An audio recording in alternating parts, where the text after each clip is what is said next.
on a discussion on how to clear methodological hurdles in the publication process. I want, of course, to thank Larry Williams and the good folks over at Karma for making this possible and for helping us get together from the Research Methods Division, as well as everybody else that has assisted with this process. Today we have Fred Oswald from Rice University, who's an associate editor at Journal of Applied Psychology and also many other journals. We have Melissa Masmanian from the University of California, Irvine, who's a senior editor at Organization Science. Matt Samadeni from Arizona State University, who's an associate editor at AMJ. It's a fantastic group of people, gifted in both methods as well as theory, as well as crafting a paper, the whole research process. And we're very happy to have them with us today to help us figure out how we can improve the way that we are responding to the review process. We shall be starting with short presentations from each of these fantastic people. In the meantime, if you have any questions, please put them in the chat directly to me. I will put them together, bundle them, make sure that they are in correct order, and then we'll have a nice Q&A session at the end of it. Thanks again, everybody, for being here. Fred, if you'd like to get us started. Sure. Good morning, good afternoon, good evening, wherever you may be. And here, let me share my screen and we'll get going here. I'm assuming everyone can hear me. Okay. Everything good? Can you see my screen? A few head nods. Okay, good. I see a thumbs up. So all good. Okay. Well, thank you for inviting me. And when I was invited, I thought, you know, maybe my responsibility here is to crack the code when it comes to getting published in journals, and we're all trying to figure out that code at some level. I can't claim to do that, but I can certainly, you know, reflect on my experiences as I will here, as well as what JP is trying to do as a whole. And I'll try to keep this somewhat brief because I want to hear from everyone else. But that forces me to highlight, to prioritize what some points are that I want to make. So the first point is that I misspelled doctoral at the bottom of my slide on the right, so I'll go in and change that. But the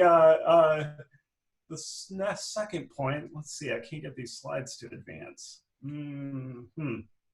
Here, let me, there we go, we'll do it this way.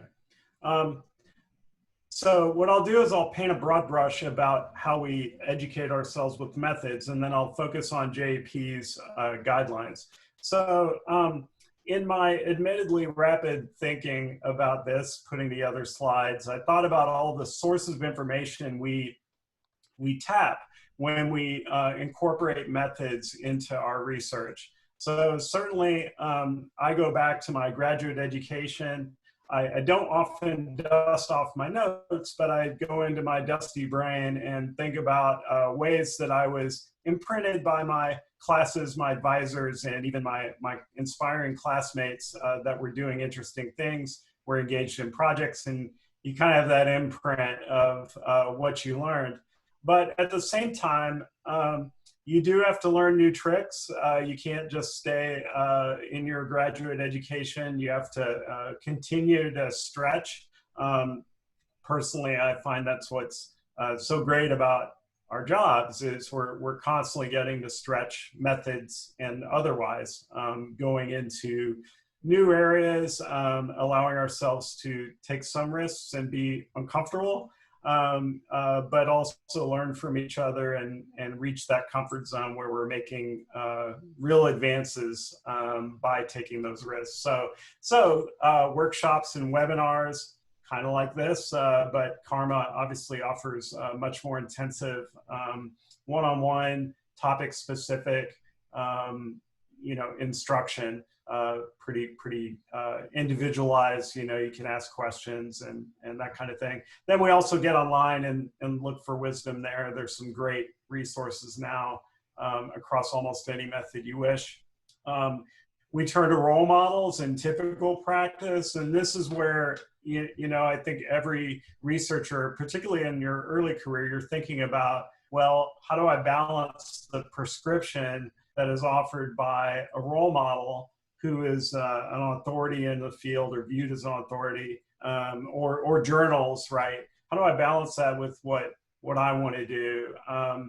And I would say I'll kind of insert a point here, which is, you're focused on any particular project. You have a specific research question, and anything else you're doing might detract from that. And what I'm thinking of in particular with early career or dissertations is where you have a project and you want to answer some large organizational question. You want to predict satisfaction and performance in teams, for example. But embedded in that, you decide to create a new measure. I would discourage that because that is a project in and of itself. And if it doesn't go well, it derails or kind of qualifies what you're trying to answer in the long run. So it's not that you shouldn't do that, but that really is a separate project, and use established measures if your goal is to answer a broader question.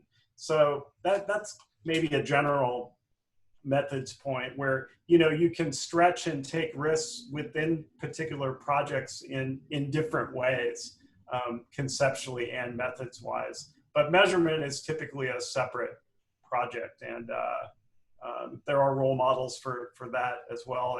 And my point, another point here is when I teach methods, I think about, well, should I teach students the latest and greatest, or should I teach them more traditional methods? And I've leaned over the years toward more, I don't want to say traditional, but more practical. Give students a practical base of knowledge. And then if you want to stretch in particular areas, you have that base to work from to give context to your work.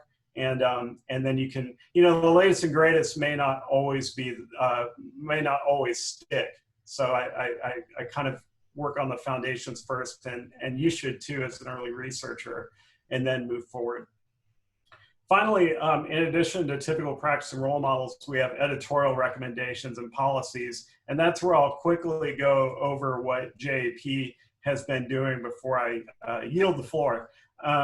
JAP has a new editor-in-chief, Lillian Eby, and a great editorial team. I will exclude myself, but I like myself, but the people I'm working with are really terrific, and it really makes supporting the science better. I'm very hopeful for the field because of the great people on the board, but beyond that, the fact that we get along and really are working seriously to help each other and help the science as a result. So good news for JAP there, I think, in terms of the people who are really committed. And one way we're committed, more specific to this talk, is methods. And we've developed a methods checklist that is something you need to look over when you submit to JAP now. It's on our website under the submissions tab, manuscript submissions tab. And it goes over some basics that I'll cover here. They may be things that you know and have thought about. I think all of them you'd look at and they wouldn't be totally unfamiliar. The idea, though, is to have a list. Why do we have a list? Why do I take a list to the grocery store? It's not because it's because I might forget the guacamole, right? I am, I think I'm smart enough to figure out what I want to shop for, but we all tend to forget things. So we have lists. Why does your doctor ask you things off? I love it when my doctor asks me things off a list. It's not a reflection of incompetence. It's actually competence to use a list and be systematic and not forget anything. And that's the goal of this sort of checklist approach. We don't pretend to be comprehensive, but we do try to cover a lot of the basics. So let me just cover here. I got to get my face out of the way here. It's interfering with the PowerPoint. Oops. Well, I'll read around it. We have quantitative, qualitative, and meta-analysis guidelines. Not all the checklist will apply. This is not, I don't think, this is a new thing. I don't think it's something you would submit with your manuscript. It's just for yourself to make sure that you're covering areas. It's also a template that reviewers will be encouraged to use as well. So that's one thing to keep in mind when you review this. It's a way to help reviewers as much as help authors. So quantitatively, you'll see, and this is not a full checklist. I just sampled a few things, so the checklist is longer. But outlining your sampling plan, how you recruited subjects, appropriate power analysis, cases excluded. What'd you do to outliers, right? Did you exclude them or downweight them? Why did you do that? And what's your final sample size? What are the statistics at each level, within multi-level or subgroup analyses? What are the ingredients, the descriptives that go into the modeling, right? In order to reproduce models, you have to have the input information, the aggregate, variance, covariance matrix, et cetera.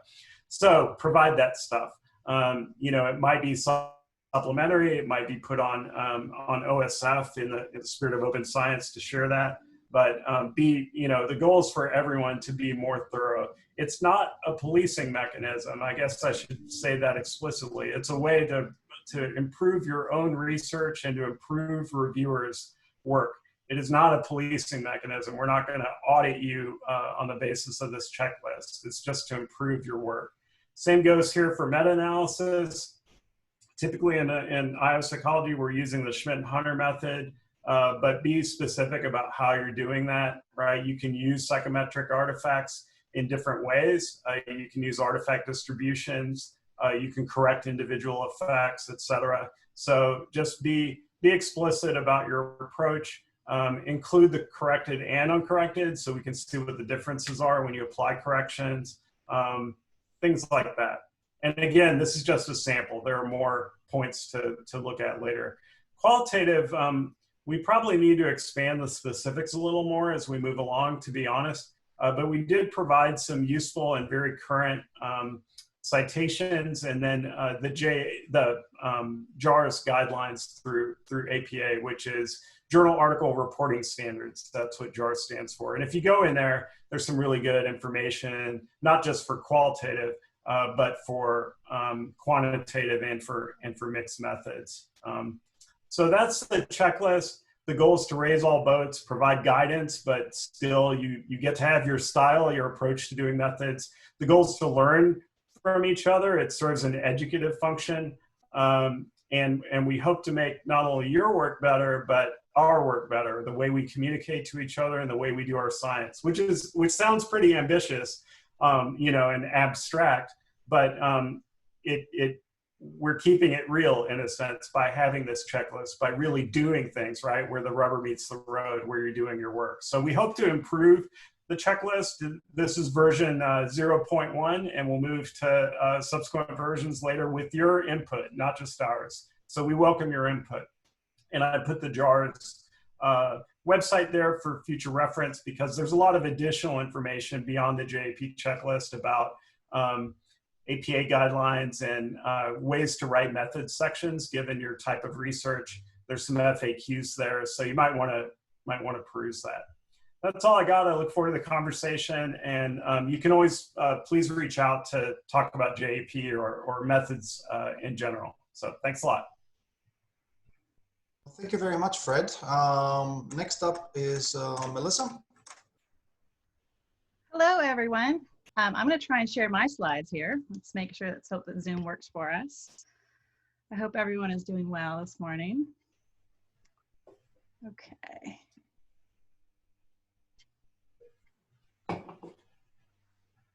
When I put the slide presentation up, it doesn't want to show me Zoom. So let's try again.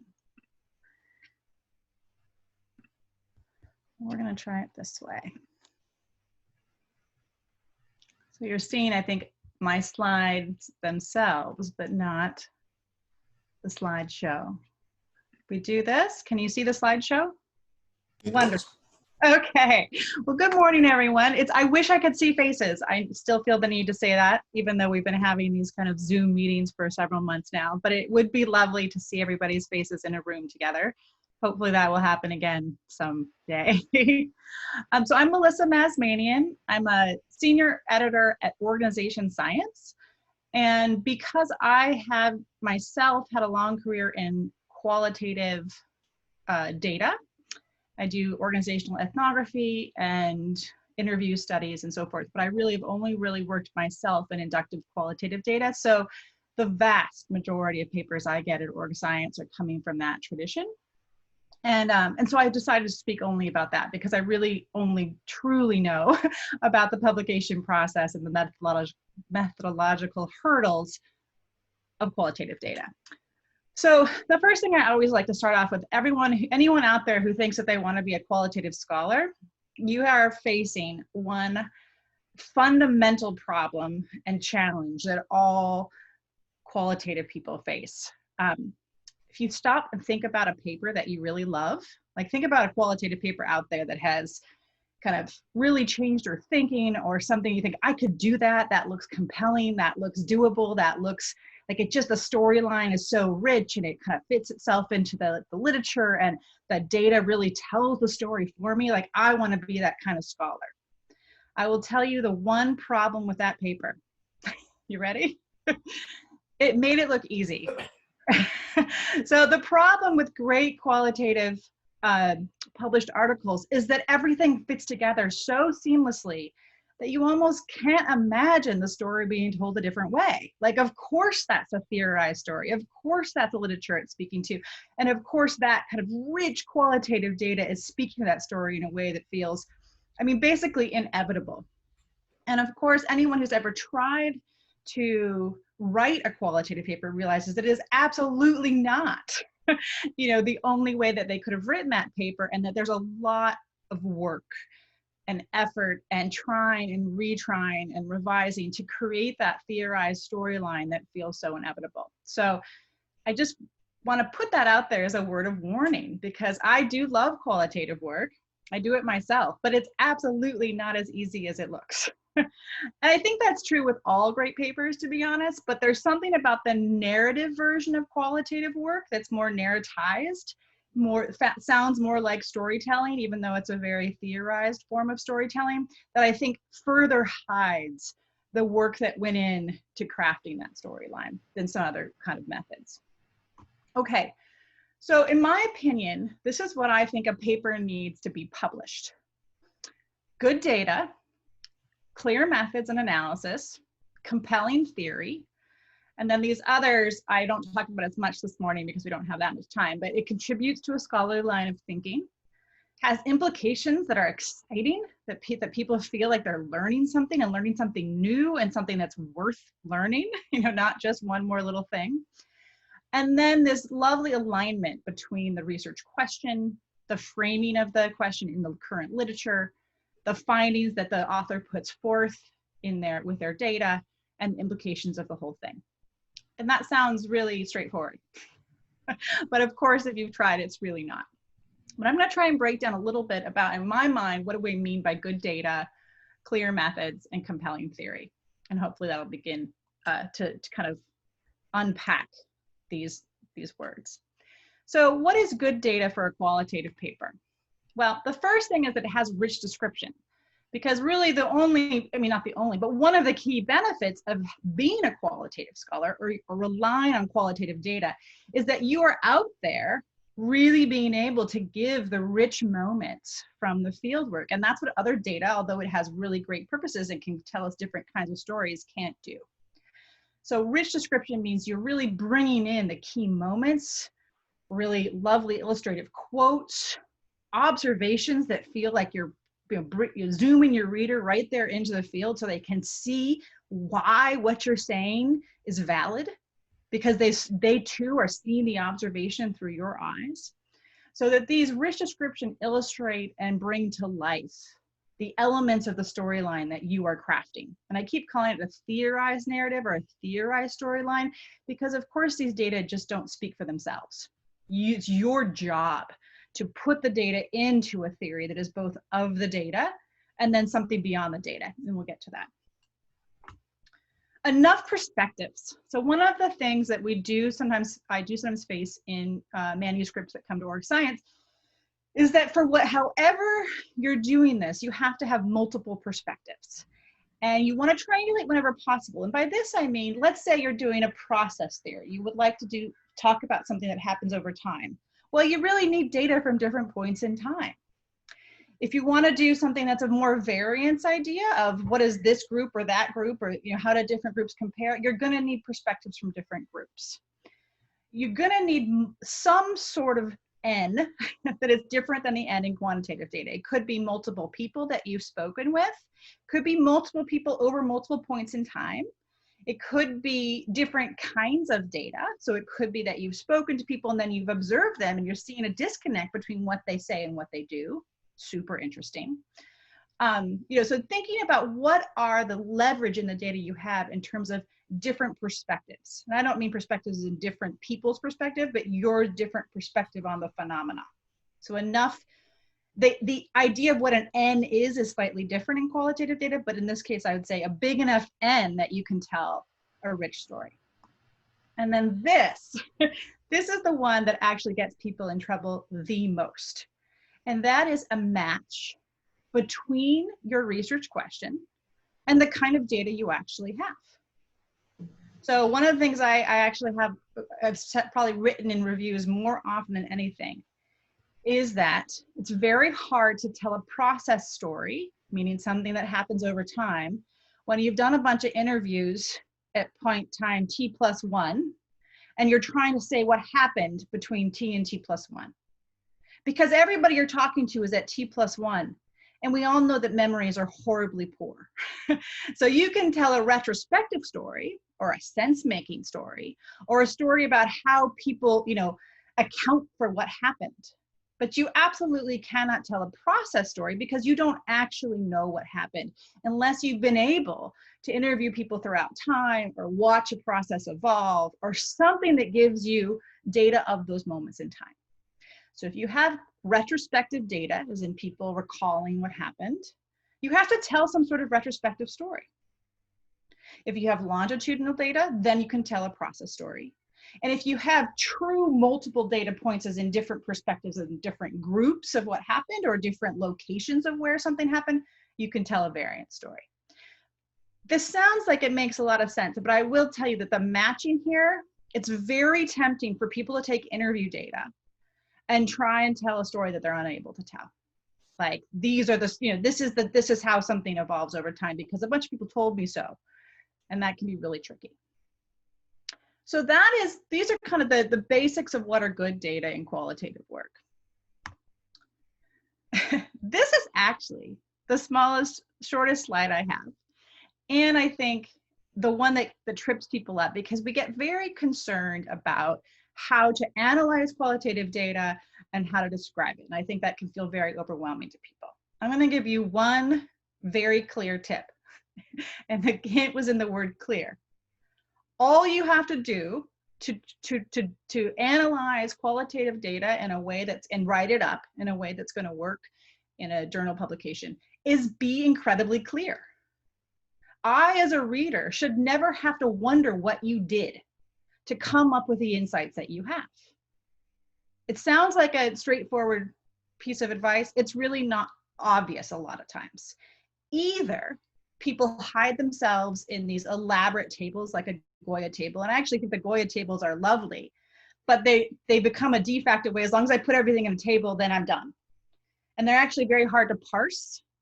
And if you go back to the original, the Denny Goya's original work about this, pay attention to what they're saying about kind of what does it mean to formulate dynamic relationships among second order concepts. So this idea that you're transforming a static data structure into a dynamic theoretical model. They're actually quite clear about it in the paper, but that's where the key is. We need to understand how you got there. You didn't get to your insights by putting a bunch of stuff on a table. You just didn't.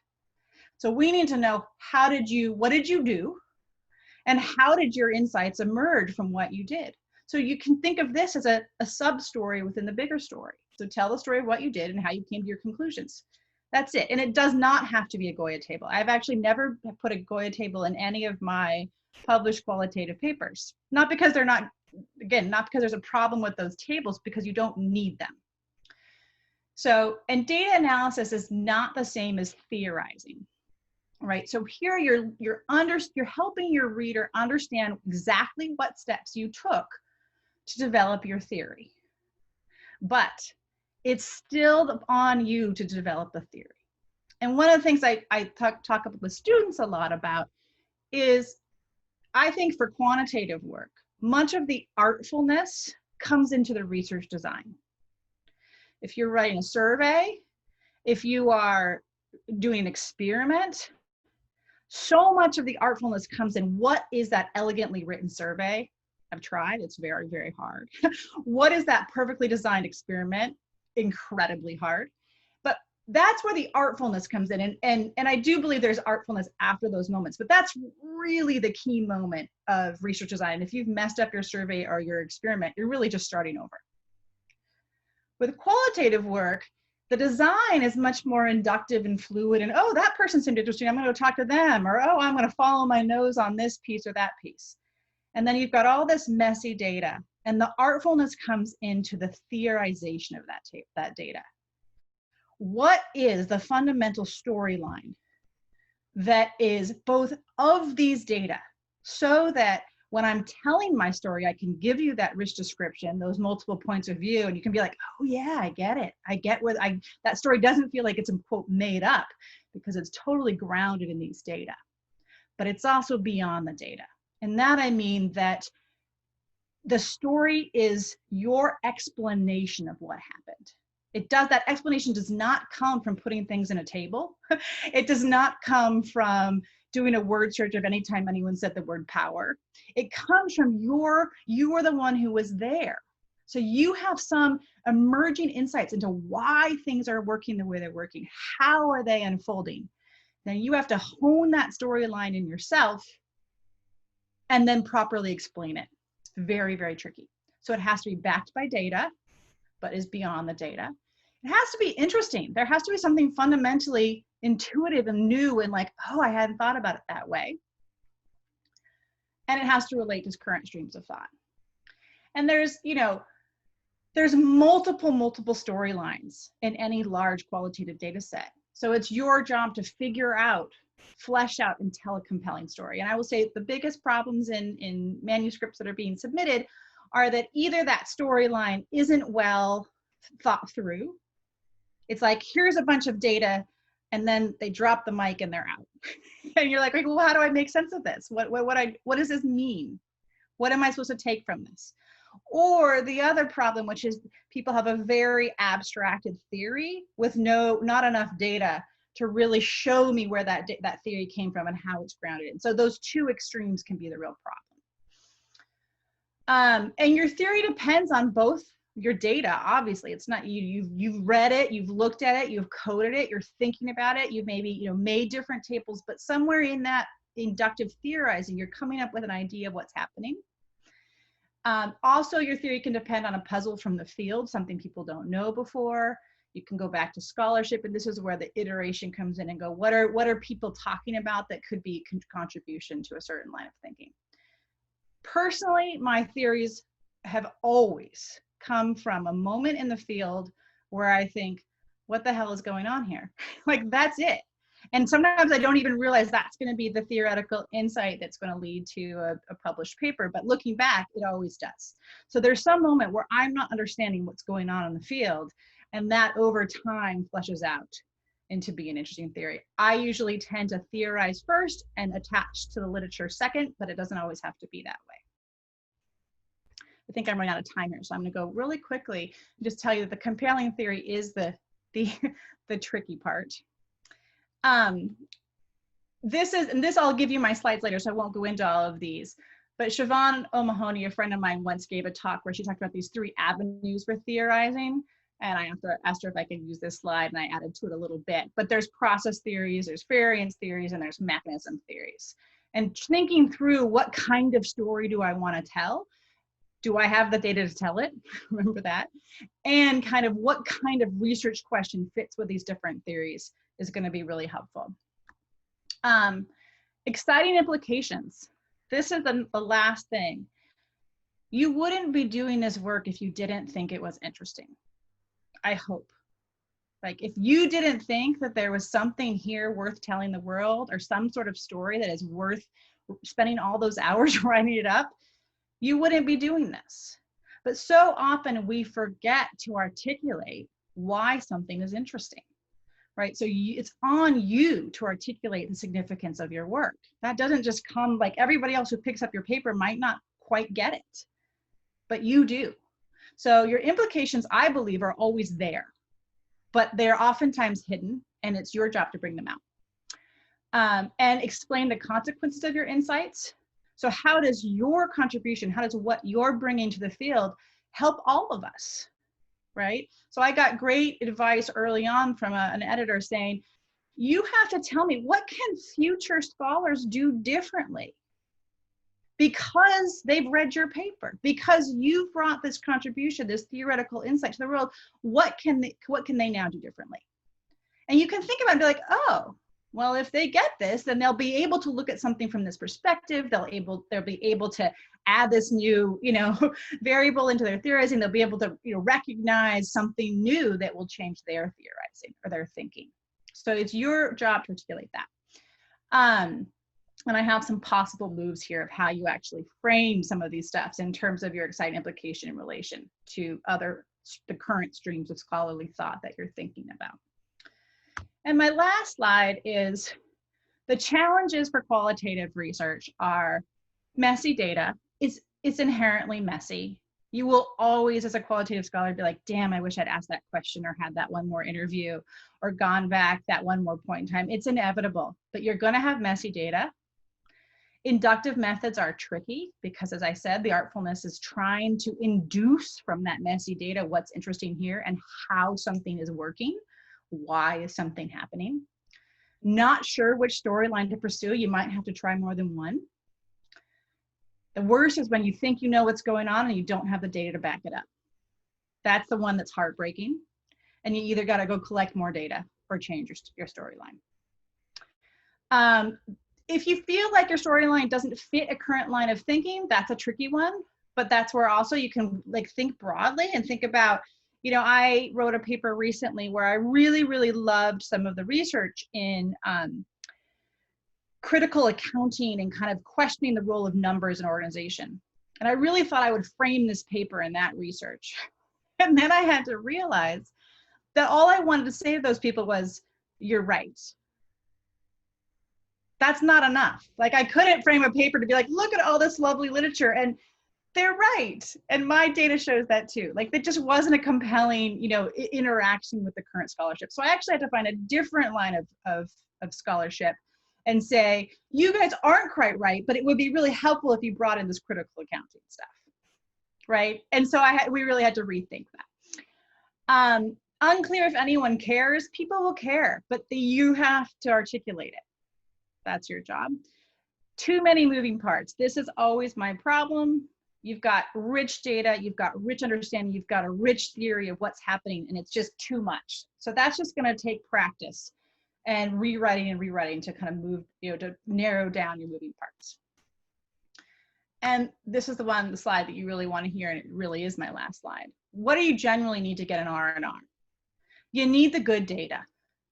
If your reviewers can see that you're being based in really rich data and you have some of those really powerful quotes, if you have some powerful observations, if you're showing that you've talked to enough people or spent enough hours observing that we feel like you're sitting on data that isn't even in this paper, but the data I'm seeing is exciting, that's going to go a long way.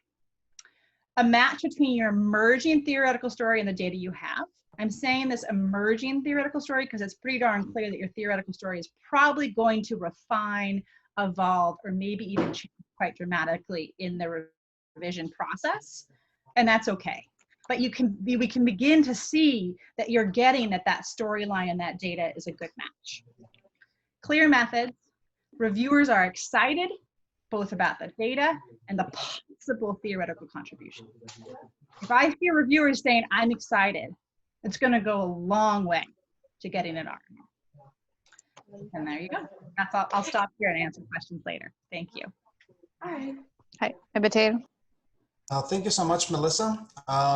Matt, you're next, and then we're going to move on to this Q&A sort of thing. All right, can you see my slides?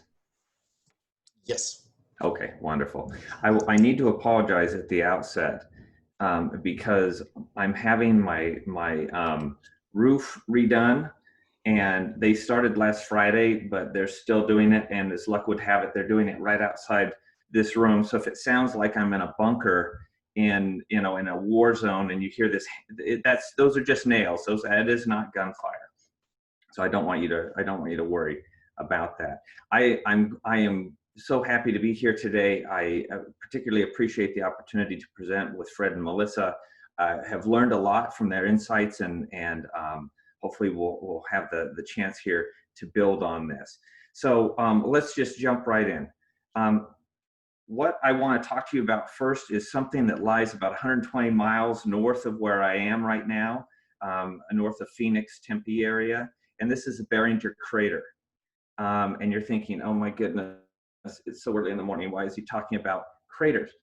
So about 50,000 years ago, a meteor that was about 150 feet in width and weighed about 33,000 tons impacted northern Arizona. And what we have here in the Barringer Crater is what is left. Now, after 50,000 years, you might guess there's been a lot of erosion. At one point, right after impact, this was the rim was about 700 feet high. It's about a mile from tip to tip. So this is a pretty big crater. It impacted with the force of an 11 megaton bomb. And to put that in perspective, of the bombs that the United States has detonated, of the nuclear devices the United States has detonated, that is only the third largest detonation. We've actually done bigger ones than that, which is just horrifying. But to give you a sense, basically this wiped out all life in northern Arizona. And I don't mention that to talk about that piece. But this is what we have for impact. And actually, I've got a piece. If you were here, if we were all in person, I would pass this around, and then we'd all have COVID. But this is actually a piece of that crater, that 33,000 ton piece of metal that impacted. I've got a little piece. Most of it actually vaporized upon impact. And so again, you're thinking, why is he talking about meteorites and craters?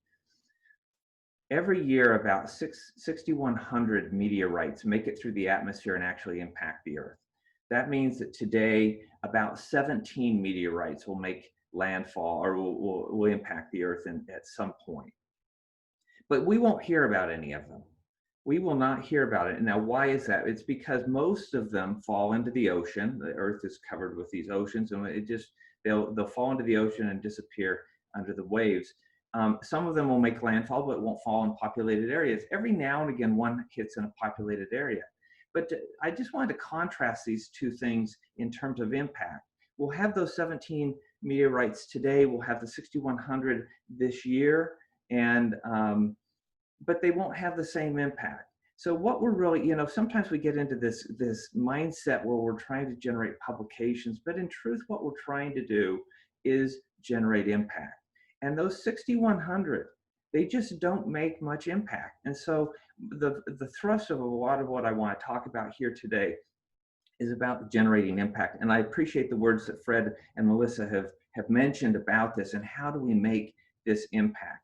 And I want to go back to rhetoric, because really publication is nothing more in my mind than rhetoric. And if we take an Aristotle, the perspective of Aristotle on this, there are some major components here. First, we have logos, or we have the theory. We have to start with the theory. we have to have strong theory and be building out that theory. And that's very important. But that, if you're writing an AMR, you stop there. Although there are some other components, but you stop there with the theory. But here in the empirical world, we also have to have ethos, or we have to have the empirics. And Melissa very eloquently explained how we can do that with words, we can do that with numbers. There are lots of different ways that we can bring our evidence to bear so that we can have credibility in what we're saying and what we're trying to accomplish. But logos and ethos are still incomplete. There's some other components, as you might guess, because there's a whole area down here in the slide. So we have pathos, or emotion. And I know you're saying to yourself, Matt, what on earth does emotion have to do with research? I would submit to you it has everything to do with research.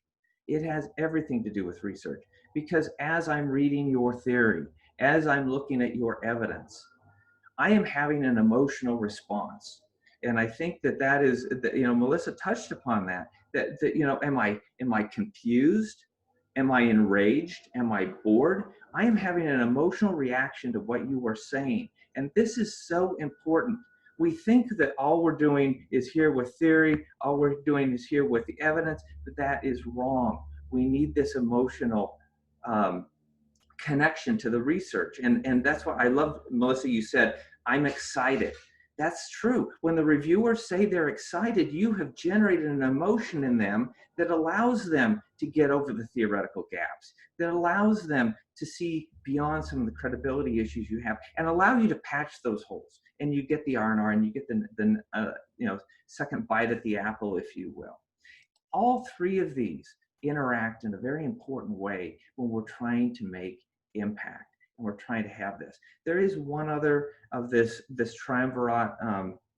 Actually, were four that Aristotle outlined, and that is kairos, or timing. And often there is a timing aspect to what we're trying to do here in terms of when do we introduce this conversation? Are we trying to revive a dead conversation? Are we trying to move forward something? Are we trying to jump on a very fast moving train? And what is the likelihood we'll be able to do that before someone trumps us and gets their research out there ahead of us? So again, I just wanted to touch upon these elements because all four of these, and definitely the three, are very important to our ability to make and have an impact in the research that we're trying to do. To zero in on AMJ and what we do at AMJ, Jason and Cindy came up with this wonderful framework back in 2007. I think it's been very useful, particularly in articulating what AMJ is trying to do and what we're trying to accomplish there. We have these two dimensions of building new theory and testing an existing theory. And so within this, we have a couple of different places. We have the reporters who are neither building nor testing. This is really replication, and I don't want to bag on replication. Replication is very important, but it operates a spot that is low again on theory building and low on theory testing. Next, we have the builders and the testers, that we go to the kind of the highest point on either one of those dimensions, but we're pretty far away from the other dimensions. So we're really making this decision, and Fred talked about this early on with that measure. Are we going to really look to make our contribution by testing, or are we going to look to make our contribution by building? And that's a decision that we have to make. If we try to straddle, which can be difficult, we're there in the middle as qualifiers. We're trying to tell, again, this balanced story. And then if we've absolutely lost our minds and we try and we want to try to move on both dimensions simultaneously, then we're up here in the expander realm.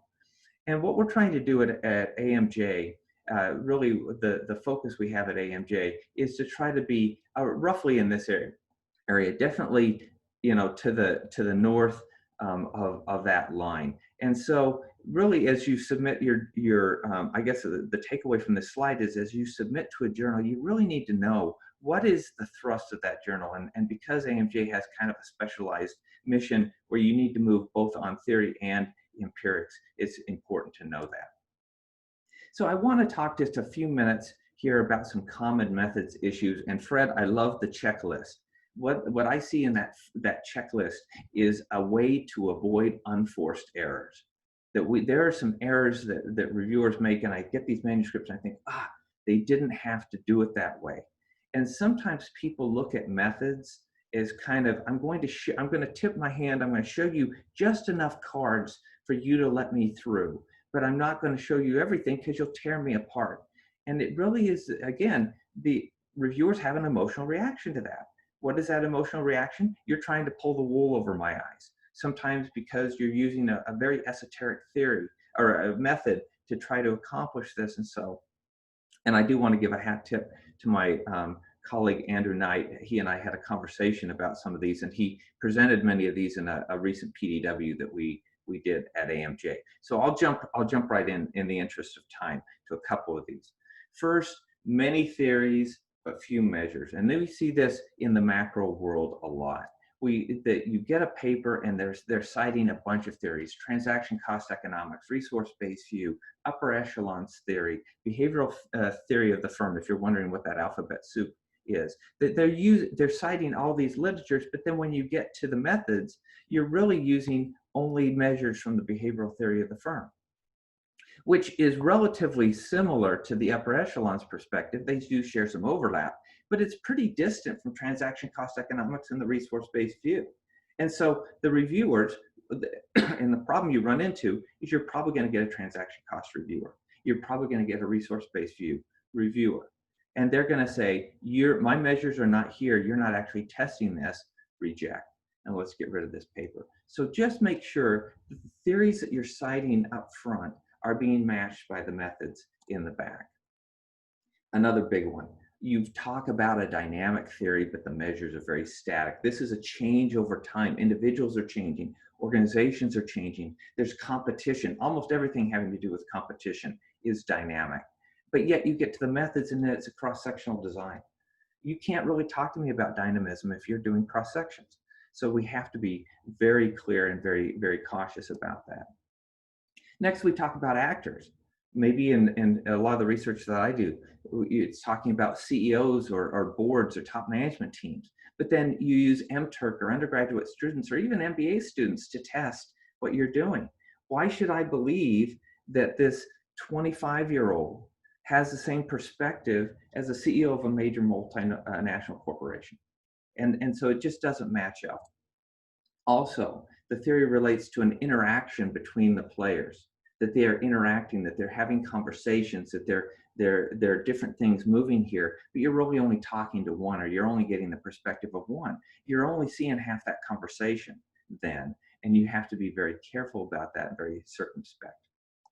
Some other things, confusing your context. Theory talks about multiple units in multiple locations, but then you go out and measure one unit in a single location. So it's just the mismatch between what you're trying to theorize about up front and what you've got back in the methods section. Or another big one, and we often see this, that you focus on small organizations, entrepreneurial organizations, but then you use the Fortune 500 or the S&P 500 to measure these things. And it just doesn't compute. These are large, very ossified organizations. Or you're only looking at small businesses, but you're trying to extrapolate that out to Disney and Apple and Google and these big organizations. And you have to be very careful about how your context matches what you're theorizing. A big one, and I've actually written a paper with my colleagues, Trevisurdo and Mike Withers on this. And the micro people will say, well, of course you would do this, but this is kind of a late comer to the macro literature. The theory focuses on change within or between firms, but the modeling is then done either between or within. And where I see this a lot is I'm reading through the hypotheses and the theory, and they're agnostic as to the effects. We're not talking about a change within the firm. We're not talking about, the theory doesn't talk about change between firms. It just doesn't talk about where that variance lies. But then you get to the methods section and suddenly they say, well, we ran a fixed effects because we want to control for unobserved heterogeneity. Well, whoa, you just told me that all your hypotheses now need to be prefaced with within the firm. You're not talking about comparing two firms to each other. Or if you're talking about between the firms, you need to control for that within firm variance. So we just need to be really deliberate. And there are opportunities here. Sometimes what's going on within the firm is being affected by what's going on between the firms. And we can bring both of those effects to bear if we parse them correctly. And that's what that paper is about, shameless plug of one's own research there. We have missing mechanism. This happens a lot in the upper echelons. We focus on cognition. What is the CEO thinking? What is she thinking as she's sitting in her leather chair, gazing out upon her empire? But then what do we measure? We measure the characteristics. Does she have red hair? Is she blonde? You know, did she graduate from this school or that school? And these things. How can we measure cognition by these things? So we have to be very clear about those mechanisms. Or the theory speaks to inhibitors or enablers, but we never measure that. It's just latent, it's just embedded there. And I realize in macro research, this is very difficult to try to tease these out. This gets to Melissa's point about elegance and the making constructing an empirical study that really teases out these attributes, often with archival or secondary data. And this can be very difficult. Okay, I'm running out of time. So I just want to say one brief word on the hobgoblin of macro research, and that is endogeneity. And I'm going to do it through this wonderful quote from C.S. Lewis, and you can look it up to see what he was actually talking about. I'm going to plug in endogeneity here. There are two equal and opposite errors in which our field can fall about endogeneity. One is to disbelieve in its existence. The other is to believe and to feel an excessive and unhealthy interest in it. And I won't make you look it up. He's talking about the devil. And the devil in macro research has really become endogeneity. It's this card that reviewers peel off the deck and lay down. Your results are endogenous. They don't even know what the hell they're saying most times or many times. Sometimes they do, sometimes they don't. But we have to be very clear about the fact that most of the things that we're looking at within the macro realm are endogenous. And we have to be able to control for that. At the same time, can we just stop the madness? Can we just, I see some of these reviewer comments and I think to myself, then if what you're saying is true, then we can publish nothing about anything using secondary data. That everything's interrelated with everything else. So we do the best we can, and there are methodological ways to do this. And so we try to do that. All right, so I will go ahead and park it there. Thank you so much for participating in this, and I'll toss it back to the group. Thank you all for those insights. I just want to talk for a couple of minutes about some themes that I saw emerge pretty consistently across all the presentations in terms of crafting a method section. And it seems that openness is a theme for everybody. You have to be transparent with reviewers about what you did. You know, as a reviewer, I can confirm that when I'm thinking that, oh, this is the one thing you did, but you're trying to obfuscate or hide it, it does not dispose me positively towards this. I'm going to have questions that are going to be, you know, a little bit more hostile than strictly speaking they need to be, and you know, I'm going to be more guarded in the rest of the process. Deliberation seems to be another theme. You cannot do things kind of cause. You have to have a theory, and there has to be it leads to a hypothesis, it leads to a data collection that is designed for this, and then the methods that you use, the statistics you use, have to also be deliberative in order to best test what you're trying to do. And then the third thing that emerged is essentially fit between all those processes. The introduction, the question you're trying to answer has to fit with the rest of the literature. It has to have an impact. It has to be able to answer the so what. Your theory has to be a correct fit for your hypotheses. Your data has to be a correct fit for testing those hypotheses, and the methods have to be appropriate for testing those well. There's a few questions from the audience. I'm going to start us with kind of a couple of broader things, and then we can get to more specific things. One question that confuses students a lot sometimes is scope. How ambitious should a project be? Do I try to essentially wipe out our life in northern Arizona with this paper that I'm going to have, or will I start with like a smaller city? You know, first perhaps wipe out Stillwater, and then try to work my way up to the bigger cities. As editors and as people that have emerged through this field, what do you guys think? Well, I can, and again, I just want to be very clear. Part of my reason of showing that crater is that there's a lot to see beyond the Grand Canyon in Arizona. So as you're taking your vacations, please come and see Arizona. We would love to have you as tourists. This COVID thing isn't going to last forever. I recall a phrase when I was growing up. A lot of my family members were farmers, and so I can't remember which uncle told me. He said, "Survey large fields, cultivate small ones." And there's only so much you can do. And so sometimes these survey articles, the annals pieces, JOM does these review articles, that's the place where you really try to bring in, I think, bring in a big view and try to synthesize it there. If you know, as Fred was talking about, if you try to do that in one paper, you're just begging for a reject. You have to scope this thing, and you have to be very clear about what you're trying to do and what you're not going to do. And communicate that to the reviewers, because we've all felt cheated when we get to the methods section, that you were promised this big thing, and then they're doing a bivariate t-test or something, and you just feel so mad about this, again, that emotion. So I would encourage people to be very, very clear and upfront before you start the writing, because papers kind of take on a life of their own that way.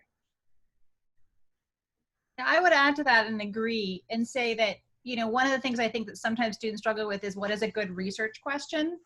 And to me, I have multiple research questions for every project. So there could be a very big research question that motivated the data collection, something along those lines of, what the hell is going on here? Like, nice and big. But that is not going to be the same research question that's going to frame a paper. Right? So you need to really think about and tailor the research question to, what can I say here? And so the research question for a paper is going to, again, go back to that question of fit, thinking about, well, what line of scholarship am I speaking to, and what would be interesting to these people? What can I add to this? What do I have the data to talk about? And again, what's truly interesting? So I like the idea of really like taking that smaller puzzle that came out of that massive data collection endeavor, and then fleshing it out to tell a rich story. But yeah, you never want to overpromise what you can do with your data. You want to really think about, what is the kind of nugget in here that's particularly interesting that I have the data to talk about. Yeah, I really appreciate the complementary approaches we're taking here and thinking about these issues. And some of what I've heard here is telling a logical story, and I think that goes a long way when you publish, is to fashion the logic that Matt pointed out, the idea of unforced errors, and those can be methodological and conceptual, where just a little bit, even a little bit more, it seems like you've worked on this paper forever, right? But just a little more care and effort about getting some details nailed down, so you don't give reviewers or editors opportunities to be vultures. And really your paper is never going to be perfect, of course, but really nail that down, and which is what this sort of checklist tries to do.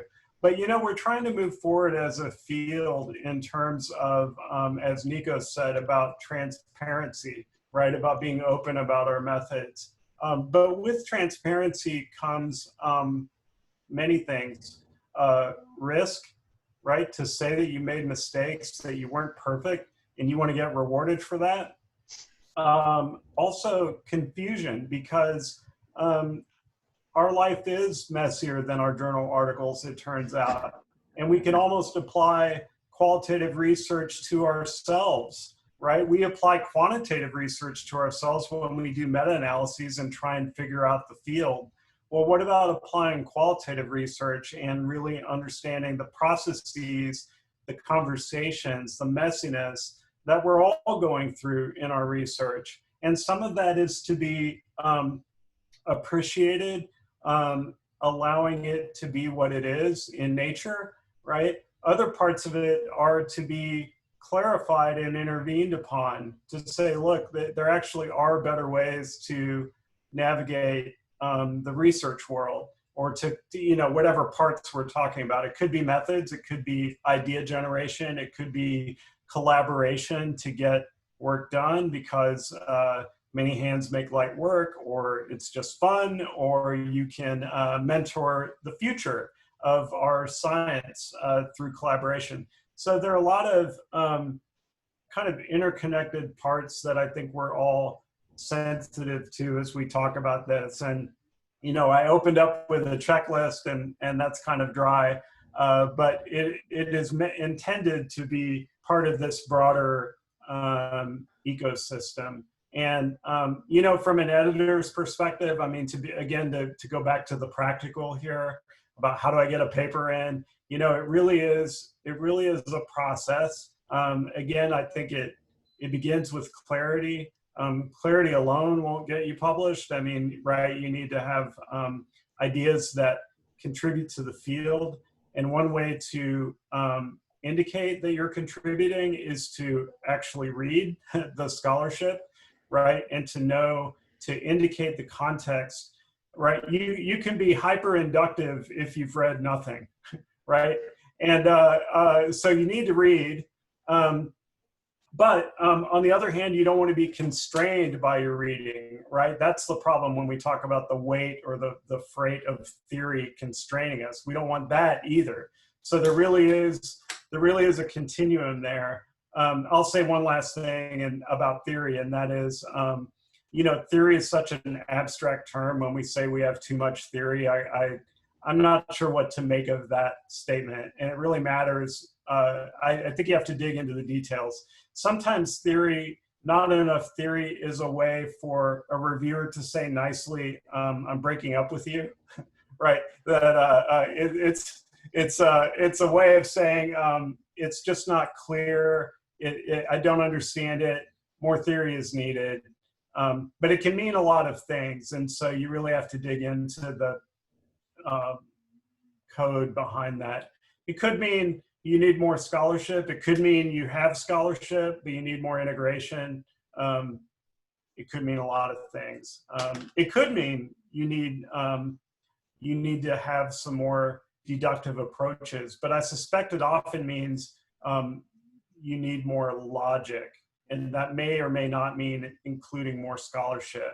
But you know, hopefully the reviewers will give you something more than more theory is needed. Same for the editor, right? It's the editor's job to synthesize reviewer comments and add their own guidance, even for rejection, right? Guidance for where the scholarship might go. So, all right, thanks. Melissa, you had a point? Oh, I was just going to say about the more theory, I also kind of hate that. And I think it took me about 15 years to figure out what that meant. And I don't always know. I actually have a whole cheat sheet for myself when I was a student of like every time someone used the word theory, trying to figure out what in the world they actually meant, because it's such an abstract word that's thrown about at different levels and in different ways. And I would say that I think in the process of paper writing, you know, manuscript writing for publication, when people say more theory, my sense is it usually means a more articulated explanation of what is happening in these data. So you're not maybe really giving a compelling explanation of why, you know, what you're saying is happening. And that could be because you don't have the right data. Could be that, you know, you're trying to talk about cognition by looking at, you know, university degrees, or it could be that you're just not able to make that leap for the reader between what people are saying and what they're doing, or something like just the explanation of what is going on here is not well articulated enough. And maybe either that's because you haven't made it articulate or you can't, but that's what I think they generally mean when they say not enough theory in a paper writing situation. And just one quick point to add to that, I look at this. I look at theory as a continuum. And Fred, I love that. You know, I'm breaking up with you, but it's me, not you. And you know, they're trying to be nice, and often we want to be developmental in our reviews. You know, theory is a continuum, and you have on the one end obvious, and you don't want to be obvious. No one wants to read the obvious, boring paper. But on the other end, you have ridiculous. And I can't understand what in the world you're talking about. And so it's this Goldilocks thing where you have to fall between these two. And so I was talking with a colleague the other day, and, you know, it really is about the assumptions.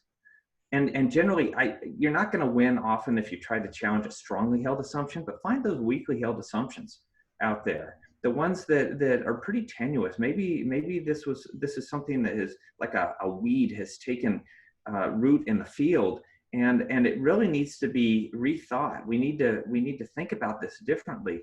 That's where I see theory really providing some insight and helping us. But yeah, I often, all my rejections, I've gone too close to one of those two polar sides, and I've hit both of them. I've hit both of them at different points in the scholarship I've tried to do. And it really is navigating that straight between them to try to help people understand that what you're saying is important, but it's not so earth-shattering that they're, you know, you're asking them to basically give up their religion or whatever other thing that you know, accepting your research would do. I want to chime in because it just resonates with advice I give about not wanting to oversell your research, but not undersell it either, right? And you can have both feelings, right? You want to be compelling, right? But you don't want to be so far out on the limb that it's not believable, right? It's almost a Bayesian notion that if you're going to be incredible, you better have a lot of data. But there is that notion. Another quick thing is, you know, you only see the paper largely, right? You only see the papers that make it to journals. So there's a form of survivorship bias here that we operate off of when we think about what to do next. And maybe we need more openness about the rejected papers that we see. And obviously egos are confounded, naturally confounded here, but sharing rejections, trying to do so without ego might be helpful in advancing the science. And I will say that, you know, editors on the other side of the journal fence get the benefit of all these rejections, right, of all these papers. They say, you know, they learn from what makes for good papers, but they also learn from, just like we are being targeted here, right, as editors, like, what do you see on your side of the fence? We see a lot of rejections, a lot. And, you know, clear writing gets you a long way past the desk reject. At least the editor will say, I understand what you're saying. Let's see what reviewers think. If you can give, you know, maybe not an eye massage, but if you can give some good logic compelling your research, again, not overselling, but just a logic that's understandable, that will often get you to the review stage. We'll see if my friends agree here, but. That's a really good point. The amount of improvement in your own work that you get from being in an editorial board or being even an ad hoc reviewer is phenomenal, because you just see the process from the other side. Review so, if you can, yeah. Yeah, if you can possibly review. My favorite survivorship bias story is during World War II. They were looking at all these planes coming back, you know, with bullets everywhere. You know, you can't armor the whole plane because it's a weight issue. So they would basically armor any area where they did not see bullet holes coming back, because it means that that plane that got shot there didn't come back. And obviously that's a very structurally poor area. So it's interesting with, you know, the published research, you see the flaws and all. These obviously were not the flaws that tank a paper, right? Look for the areas that don't seem to have to come back with any flaws, because those are the papers that didn't come back from the review process. One question I wanted to ask, we're talking a lot about extending theory, and obviously that's what we all want, but, you know, there's a lot of testing that needs to be done, and one could possibly make a case that, you know, people state this theory and then we don't really go back and test it. To some extent, it's because it's very hard to get an A publication just by saying, hey, so-and-so had this theory and I tested it, and some parts hold, some parts don't. How could testing a theory without necessarily starting out to expand it provide a contribution? And how could non-significant results be a part of this?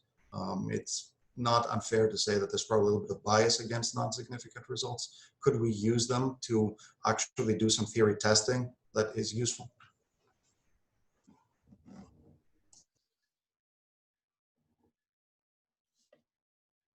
I will say just one thing in terms of non-significant results. I had a wonderful professor, Lottie Balin, and she said that the difference between qualitative work and quantitative work in her perspective was that if you've got a curve and then you've got a point over here, that for quantitative people that's error and it will wash out in the laundry. For qualitative people, it's like, what's going on with that person?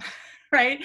And so I do think that there are different perspectives here. So do you want to tell the general story, which is very important, obviously, or do you take that error turn or that non-significant result and actually make that an object of study and trying to figure out why is it against the norm? Why is it out there? Why isn't it significant? That may be a different study or a different method or a different way of interrogating that question, but that could be what inspires it. So I don't know if it would actually fit in the study where you're talking about the significant model, but it may be something that you have in the back of your head to explore for your next study or something like that. Yeah, I'm trying to talk Laszlo into from the editor's piece, basically on error, and he's like, Matt, you're nuts. Just walk away. But you know, all our interesting stuff is in the error. It's exactly what Melissa said. That outlier, that one that's sitting way out there, and what do? We throw it into the error term and we ignore it. You just try to do that. And so often those non-significant results, to your point, Nikos, is those non-significant results are an opportunity. I see. I mean, it doesn't feel like an opportunity when you don't see, you know, significant results, but it's an opportunity to theorize. There's something missing. There's a component of that theory, particularly if it's a strong theory. And we've all had those papers where we've got very strong theory and we walk in there and we run the results and then, whoa, I'm not that coefficient. And it's the first thing the reviewers, wait, that coefficient should be positive and significant. And it's not. Your study is flawed, goodbye. And so it often opens that door to think more broadly about what might make that not significant. Do I have a levels of analysis issue? Do I have a within between issue? You know, there's lots of different things, but it's an opportunity at that point rather than you know, at that point you pull your hair out and you know, curse God and do whatever else we do when we have non-significant results. It is really that opportunity. Yeah, I think there are a lot of issues and questions underlying this interesting point, but you know, Melissa's point about an outlying case, I say this, I do largely quantitative work, but the point is that, you know, regression model, any model is capturing, you know, you look at those coefficients and you say, well, that's the way the world is in my data, right? But it doesn't tell you how the world can be, right, necessarily. And the outlying cases can tell you how the world can be. Like, how did somebody who's low in conscientiousness actually become extremely successful in the organization, right? We know it's received wisdom that conscientiousness predicts job performance. What is it about this person that is different? And what does that suggest about the world and how we intervene on it? And that's incredibly interesting, right? So that's now you have to investigate that, right? So, I mean, there are alternative hypotheses to outliers, like they ignored part of your survey, or, right, there are quirks, right? So you have to, we're talking about legitimate outliers here that have substantive interpretation. So I definitely, you know, knowing your data is really key, right? Seems obvious. Not just putting your data in the analytic meat grinder and you know, you could ignore the outliers just by virtue of looking at your coefficients and nothing else. So you're you know, you need to look at your data, if only to clean it up, right? But also to understand parts of it. But then to Matt's point, also, this is a multi-level issue, right? This is outliers can be individual, they can be group, they can be time trajectories. There are all kinds of ways we can explore our data and move forward. You know, null hypothesis testing brings up the reaction of the null is never true, right? It's something you need to push against with your data, but you know, if you have a billion cases, everything's significant. So then what do? You revert to practical significance. So on the other hand, you say, well, I don't have a billion cases, I live in the real world, and despite my best attempts, I can't get this effect. Well, not just you as a researcher, but in meta-analysis, right? If you say a meta-analysis is at one level a practical way of tallying, without saying vote counting, I don't mean that, but of reckoning, you know, what does the research literature look like? And it's like, despite all these smart people's well-intentioned attempts, they can't get this effect, or it looks this way, or here are the challenges they face, right? Even beyond the quantitative information, here's some practical advice everyone has about whenever you look at teams or whatever. So you want to consult that to understand how to investigate it. And as a young researcher, you know, I think we do think about, we have our own intrinsic interests that we want to explore, but we also think about what is going to be productive, right? It turns out, this is not a hilarious joke, but I'll say it anyway. Longitudinal research takes time, right? And if you're on the tenure clock, you can't do extensive longitudinal research, right? You have to think about what is going to be productive right away. And of course, we all have portfolios of collaborations and what pays off and what doesn't. And this is not a strategy type of seminar in that sense. But I think you do have to think about methods that are going to be practical and yet productive in answering your questions and figuring out the balances my friends talked about here. Well, thank you again for all those comments. One, and I'm going to use kind of weird vocabulary here, but what advice would you give people that would be interested in using, here's the weird vocabulary, mixed methodology approaches? Not, you know, necessarily mixed methods, but, you know, I had a longitudinal data set, and I can also collect some more data with a cross-sectional data set, or I'm thinking about doing a between and a within together, or I have some qualitative data and I want to double check my results with a quantitative approach, or I did a quantitative project and I really want to do a qualitative thing to understand really what's the underlying thing. What are some opportunities and what are some challenges with this approach? So I would say that there are at least but two main questions to ask yourself. One is substantive and one is practical. So I'm going to start with the practical one, which is, but next I'm going to start with a substantive one, which is why. So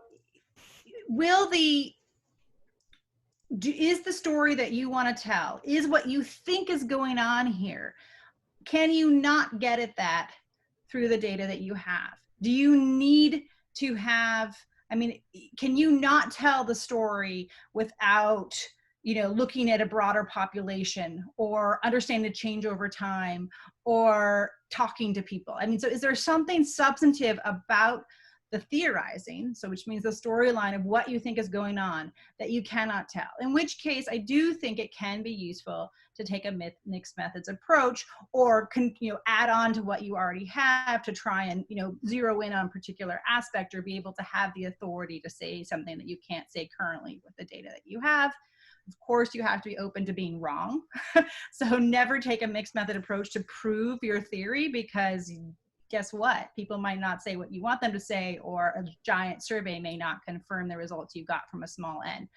So you have to be humble when you make a mixed methods approach, and you have to think about, why am I doing this? The more is better kind of orientation to data is much trickier in practice than it feels like in kind of some abstract sense. The second thing I would say is that different methods answer different questions.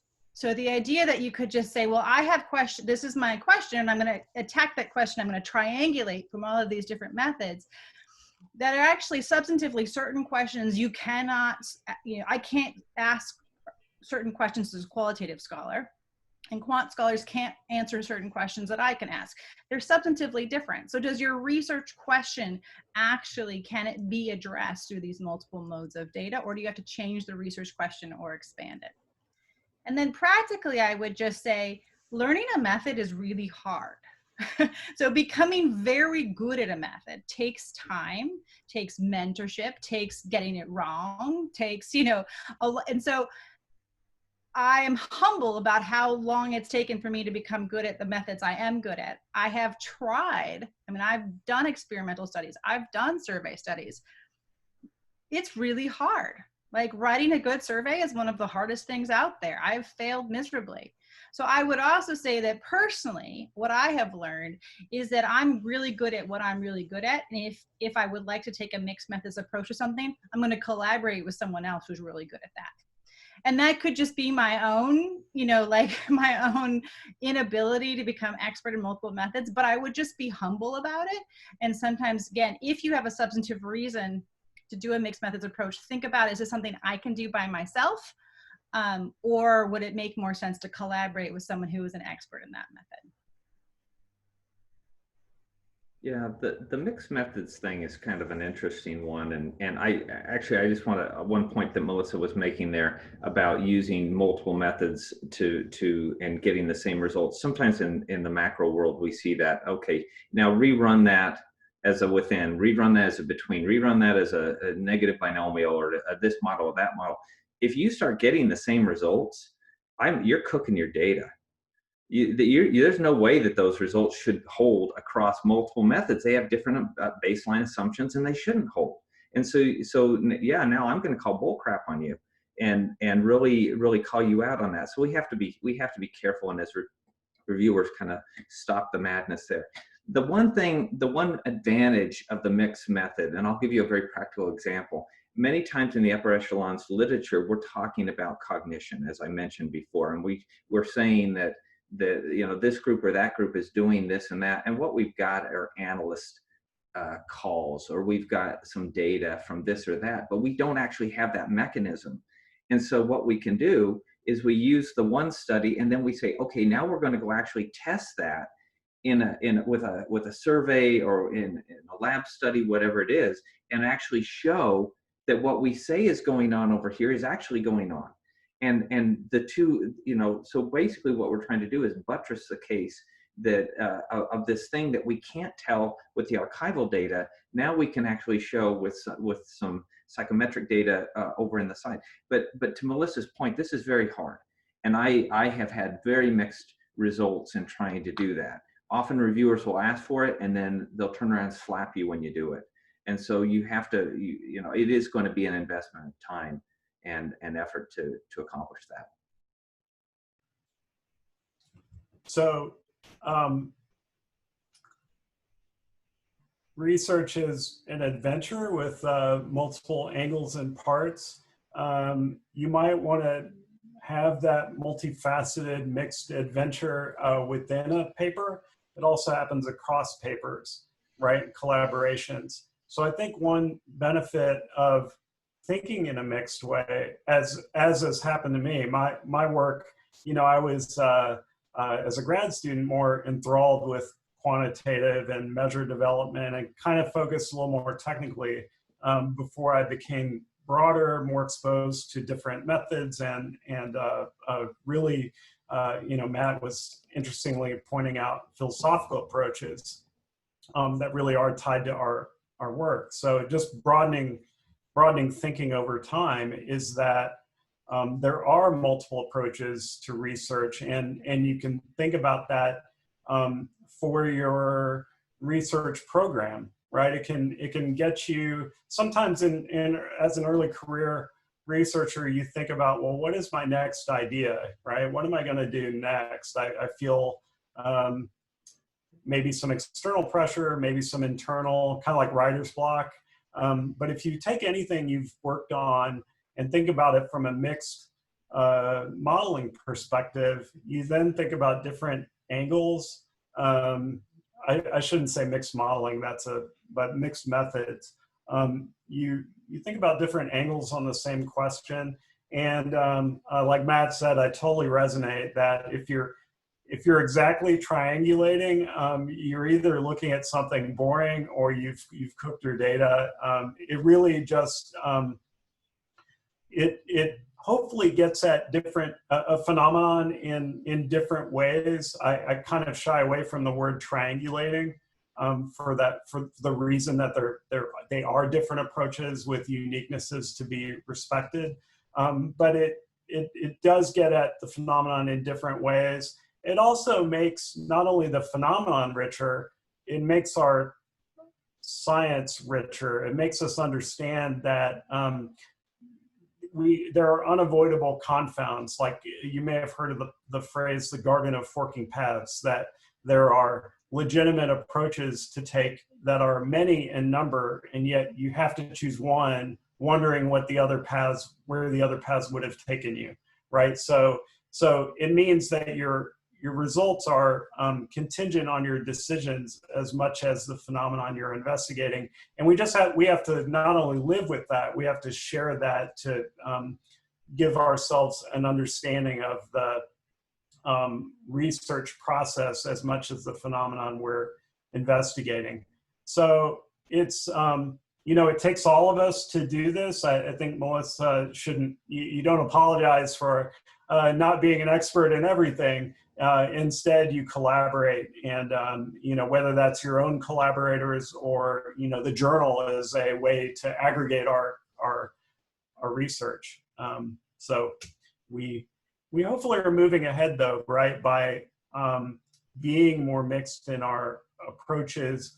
Open science, I think, will help us integrate better, and so I'm hopeful that everybody gets to benefit from the kind of richer approach. And it's a different way of doing research. It's a different way of understanding our phenomena, and it moves us forward, hopefully. Well, I love that idea, Fred, that you can think about also when you're doing a literature review or framing of a paper, to be looking at the methods of the papers that you're citing. Now, oftentimes we stay in our own corner where like qualitative people frame their paper in terms of qualitative work, and quantitative people, frame their paper in terms of that. But I think there's an opportunity there to think more broadly, in the sense that one way into a scholarly conversation, and this is something we ask all our students to do as part of their comprehensive exam, is say, how has the phenomena that I'm interested in been studied in the past? Meaning how, like methodologically, how has it been studied? And what do those methods reveal, and what are they unable to reveal? So if you're looking at a phenomena that's really only been ever studied ethnographically, great, you might have a lot of rich insight, but very little, if any, generalizable findings. On the flip side, if you look at something that's only ever been studied by survey, we might have a broad, themes that we can understand across society or across different kind of categories, but we really don't have a deep understanding of what's going on in people's heads about X, Y, or Z, or whatever it is. So one thing that we can do is a way to not contradict prior research and say, you're wrong, we should do it this way, but say, like, look, this is what this method has been able to untangle and explore and reveal. And that would be benefited by this other perspective that is able to add to our state of understanding about X or Y. So thinking of kind of across careers or across a discipline, really, or across just a phenomena of interest, being able to take these different methods as an opportunity rather than trying to prove each other wrong. I can see that being really helpful. Thanks again for these comments. I don't think it would be controversial to say that the work has become more complicated over time and more sophisticated and more advanced. And I also don't think it's controversial to say that there are a lot of researcher degrees of freedom in the work that we do at this point, from the data collection to the methods to what exactly sophisticated, estimator driven, whatever you decide to pick, what questions you ask, and so forth. So there's now a greater dual tension between writing a paper that flows well, where people don't want to kill themselves by looking at it, and also having enough detail in the method section where you can convince people that what you did was appropriate. What advice would you have for writers that are trying to balance these things these two things out?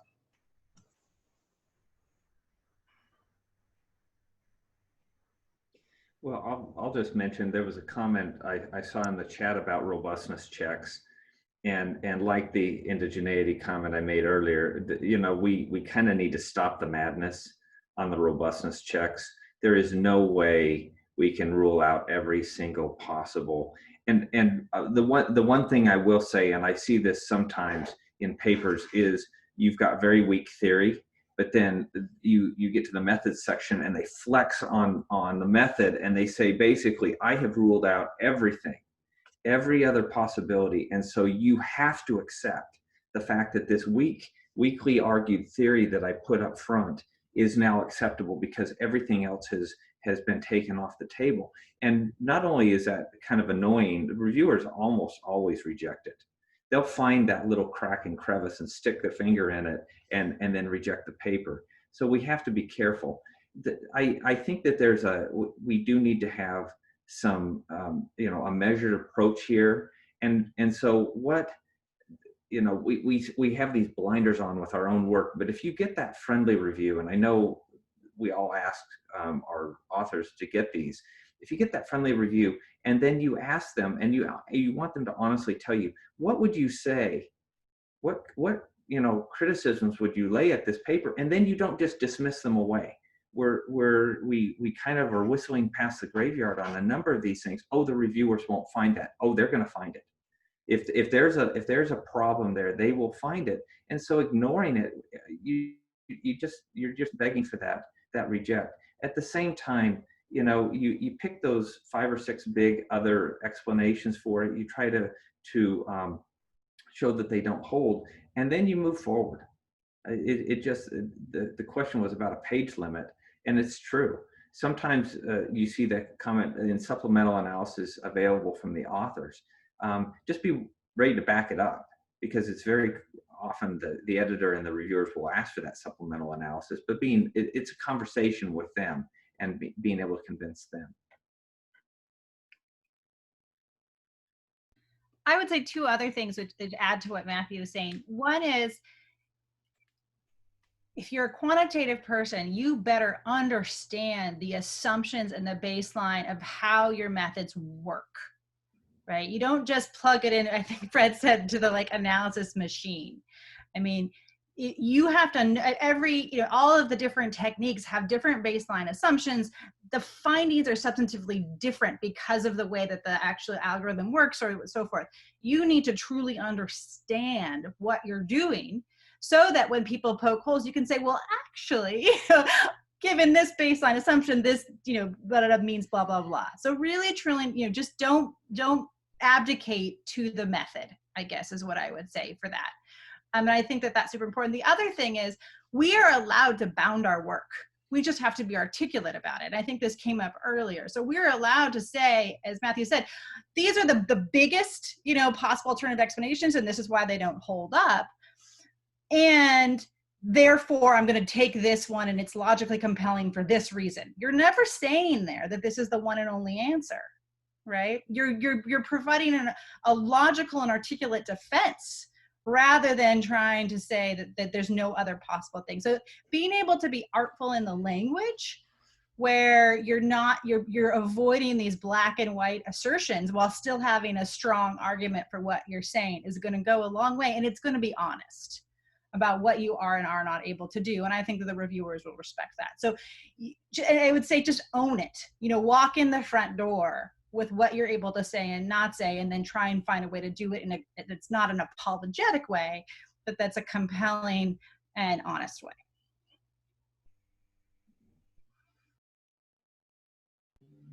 I like going last. It's a challenge to increment over the great comments that already made.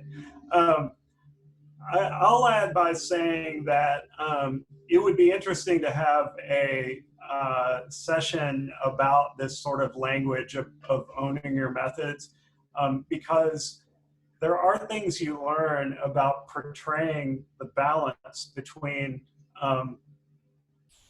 the strict assumptions of models and having to get something done. So Matt's point about endogeneity is one of those, right? Endogeneity or exogeneity, however you look at it, it's a hall of mirrors, right? I mean, you can always complain that you didn't account for everything in your model, because you don't have infinite number of variables, infinite time, perfect data, perfect samples. And so, well, what's the balance? You don't want to be incredibly defensive about your work.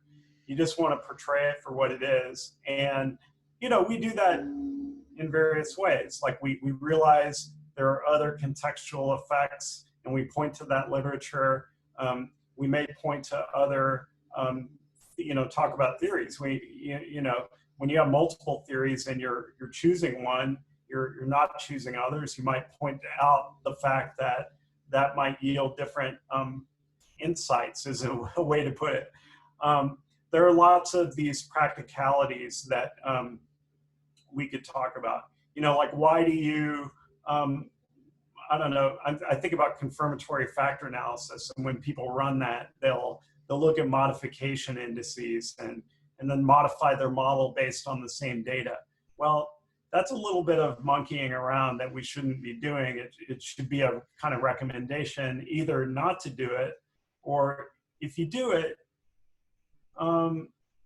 frame it, couch it as exploratory, right? That you would have to verify it on independent data. Maybe there are other confirmatory approaches before you use modification indices to avoid them.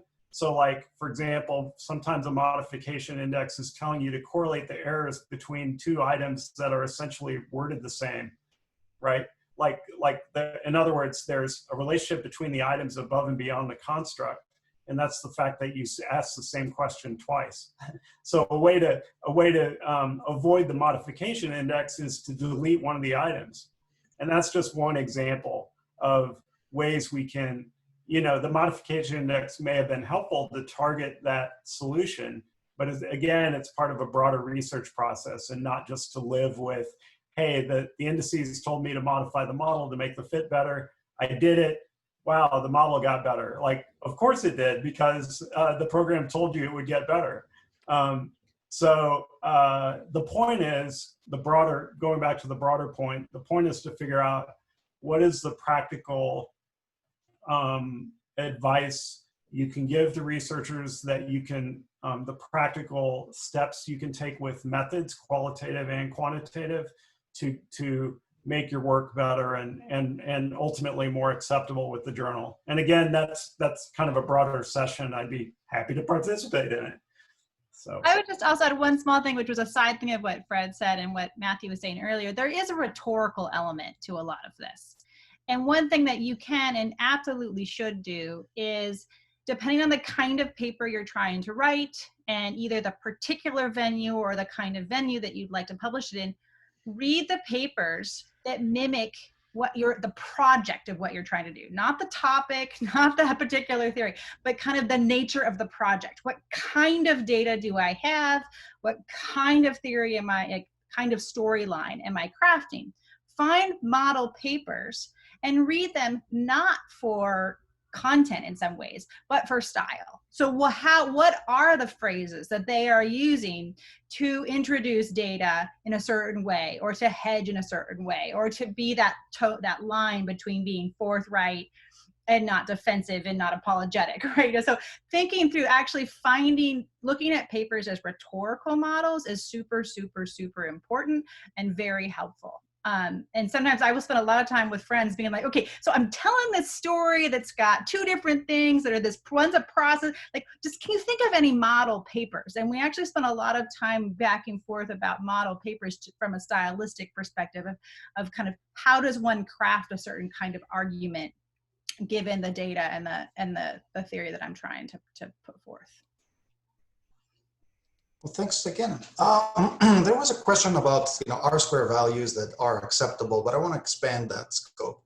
There are a number of things, a CFI of 0.89 in the CFA, a p-value that's 0.0050001, an R-square value that is a little bit less than 1%.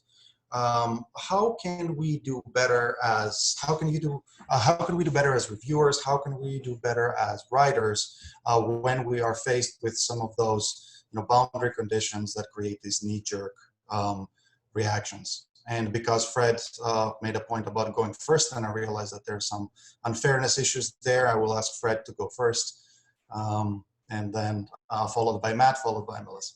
Oh no, you asked for it. Yeah, I was not being passive aggressive. I really enjoyed the challenge, but I will go first here. I hate to give a I almost hate to give this answer, that R squared is not the benchmark, right? It's the research behind the values that matter. I'll expand on that in a couple ways. Well, no, let me take the reviewer a little bit more seriously. So, or the reviewer, the person who asked the question. As a reviewer, I guess that was part of the question, what R squared values are acceptable? So as a reviewer, I would worry, again, this goes into overselling and underselling research. I would worry about not the value of R squared, but how it's interpreted. So like, let's say you had an incremental R squared of 2%, right? And somebody's saying, well, that's the central part of my paper. It's the best thing ever. It gets oversold in the sense that if you were doing small sample research or even a large sample, but on a particular sample, like, you know, undergraduate business majors, that 2%, you have to think about, well, how is that going to generalize? How's it going to replicate in a different sample? And really, you might, as a reviewer, might be asking, well, what is the bigger story? What's the other part of the story? What's the picture being painted, right? And as an author, you might call it hedging your bets, but really it's more about portraying the research in its breadth that gives the reviewer and editor some appreciation of how everything fits together, whether that, you know, a particular R squared value fits together within a pattern of the current research and the implications for future research and application and practice and so on. It could be that R squared values that are too high are also unbelievable, right? That could be a method variance issue. It could be that your DV is essentially the same as your IV, like you told people to do something, they did it, and then you asked them if they did it, right? Well, the R squared might be incredibly high there, but you didn't learn anything. So I definitely appreciate the question because, you know, you can get reviews that say the R squared is not high enough. It sort of might be like saying you need more theory in the sense that they're giving you the symptom, but the underlying problem is that you need a more compelling story around it. Now, don't get me wrong. It could be that there is a specific problem with regard to the method or the measurement, but it could be a larger one as well. So I'll leave it there. Yeah, I think about the phrase, I think it's attributed to Mark Twain, lies, damn lies, and statistics. And we use these statistics. What are we trying to do? Again, we're trying to make, it's a rhetorical, we're trying to make a case for this logic. And if we are just barely hitting the point, you know, it's 0.49993, and we, you know, it would round up to 0.05, then you're probably actually going to kill off scholarship in that area because other people aren't going to be able to find that.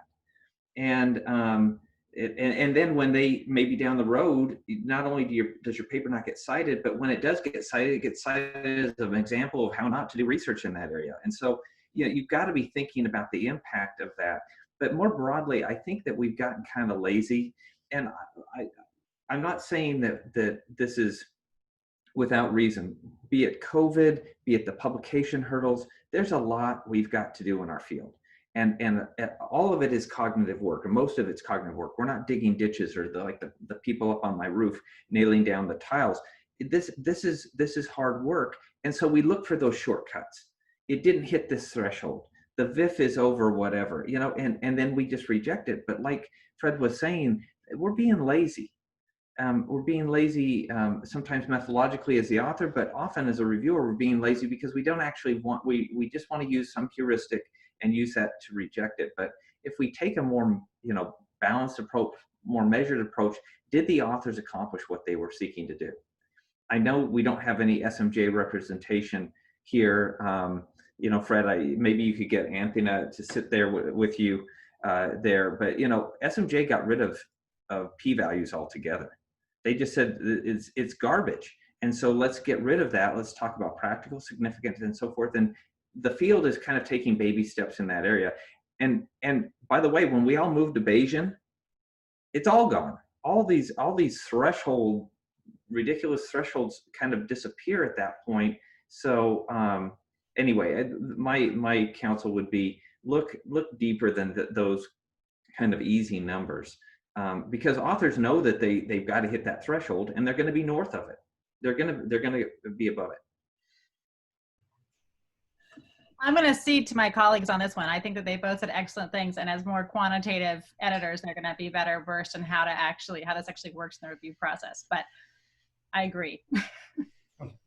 Well, let me add a couple of seasonings here. One is the point about patterns rather than R squared, right? Sometimes the story you're telling is about a temporal multivariate phenomenon, right? And really what you're getting at is the constellation of relationships and not just a particular value. So it's about patterns and not necessarily magnitudes. It can be magnitudes, but I'm just saying that's one approach.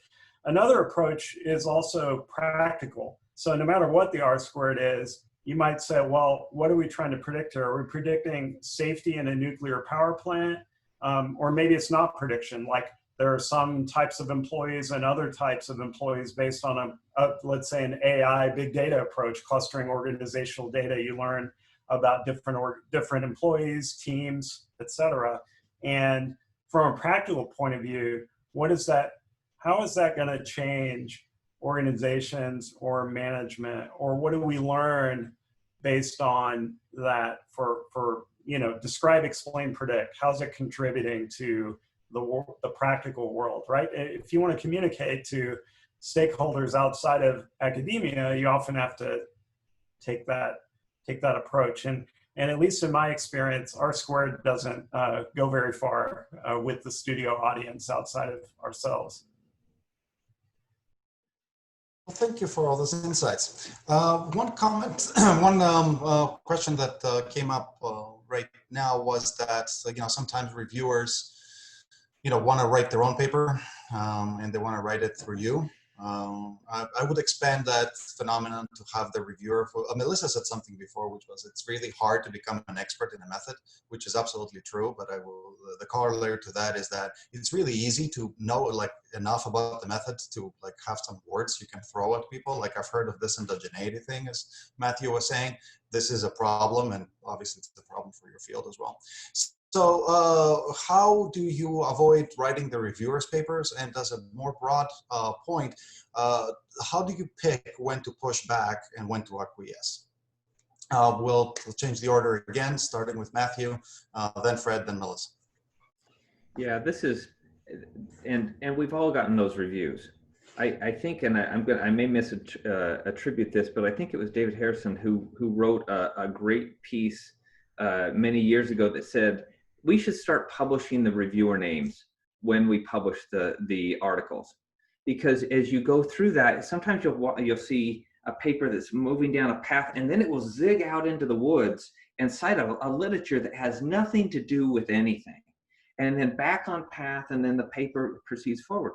Why did they have to cite that? They had to cite that literature because the reviewer refused to sign off on the paper unless they signed that they cited their work, and so it's infuriating. As a reviewer, obviously, we need to be aware of that, and again, Harrison's point was, if we listed the reviewers with the paper, then many of us would go, now I know why they had to cite that literature, or why they took that perspective, or whatever it would be. But we do have to understand that the authors are going to write their paper, that is where the energy is. Melissa talked about that excitement. And if you ask them to write a different paper, they may not want to write a paper on compensation or a paper on boards or whatever. They want to write a paper on something else. And so forcing them into my doctoral student always uses this phrase, it probably translates better in Chinese, forcing a duck onto a perch. And be, are we trying to force them into this position that they don't want to be, and they're not going to be able to really hold that position, and then ultimately we reject the paper anyway. because they didn't do a good job because it's not the paper they wanted to write. So we all have to be really careful about that. And as an editor, and I'm sure Fred and Melissa feel the same way, as an editor, I often try to step back. I say, they have suggested this, but you can, you've got the space. If it's a revision, you've got the space to do this. Realize that we're looking for this, this, and this. How you do that, that's up to you. Yeah, not much to add beyond that. I mean, science is a conversation, right? Our research is a conversation. As long as you're contributing a scientific voice, a reasonable, scholarly voice to that conversation with all its warts, but that's good. So it's stimulating to have different points of view in the literature, right? We're dealing with challenging issues. There is no one right way. And, a researcher, need more coffee. A reviewer who is dogmatic should be appropriately tempered by the editor, as Matt was saying. The editor's letter will hopefully say, as Matt noted, take the advice for what it is as part of the larger picture, but handle it the way you should.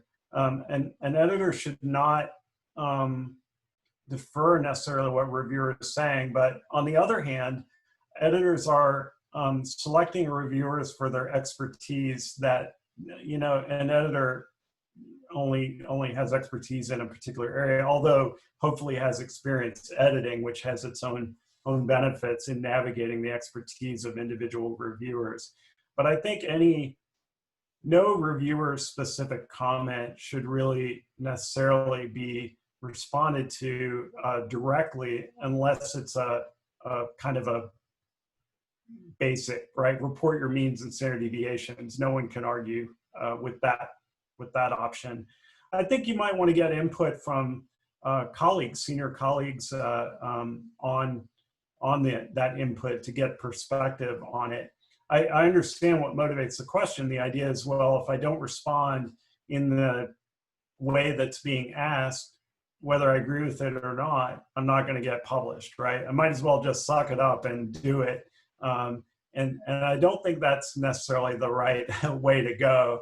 Of course, being on the tenure clock is motivation to keep publishing. But also keep in mind that saying the obvious, your name goes on every paper you write, right? And you don't want to be doing things that are not, at the extreme, that are not right, but also certain things you're not comfortable with, or, there are boundaries. There's some things maybe you're willing to do because it's harmless in a sense, right? You're acquiescing, it's relatively harmless. But I think, we've already pointed out the editors should have a role here in helping to negotiate essentially what is a process and a conversation. I don't have a ton of except for I do completely agree about the editor's perspective. There are times where an editor will signal to you, and subtly or not so subtly, that this is what I think this paper needs. And you can maybe bracket reviewer two's comments or something. I mean, they're not going to say that directly, but pay very close attention to the editor's letter, because in the end, that's the person that you actually are having to please, although they are also relying on the reviewer input. And some of the nuance there, I think that my colleagues really talked about well. One of the things I always try to do in my letters is, what I'm reading in these reviews is that you have a core issue with blah. Now, the fact that the reviewers are giving you all of these different ways to solve blah means that there's an issue there. It doesn't mean you have to take one of these. So it's on you to solve the issue, not necessarily to take, so instead maybe you could cobble together, maybe you could reject one, whatever. So then in your letter back, what you need to say is, thank you so much, reviewers, for revealing my core issue with blah. I have chosen to take this path to address it. I believe you will find this satisfactory. Now, you might get pushback, But, you know, I think one of the biggest problems for a junior scholar in particular is you get all of this advice and you immediately go, oh shit, I have to answer every single piece. I have to, you know, I have to create this Frankenstein type paper that addresses everything every reviewer said. And actually it's a much more nuanced thing where you actually have to take all of those, that feedback as, you know, hopefully genuine, I mean, it is genuine, but like hopefully helpful feedback on what isn't working. Not always what you need to do about what isn't working. They have ideas, but that's not their data. They don't know what you can and can't do. So take very seriously the feedback of what isn't working, but not quite so letter of the law about what to do about it. That's on you. That's your job. And then you have to explain what you did about what wasn't working and maybe which pieces of advice you took and which ones you didn't. And one of the things I tell my students is that surviving as an academic, as a scholar, is this really interesting combination between being incredibly humble and able and willing to take feedback. If you can't take feedback, you're never going to work in this world.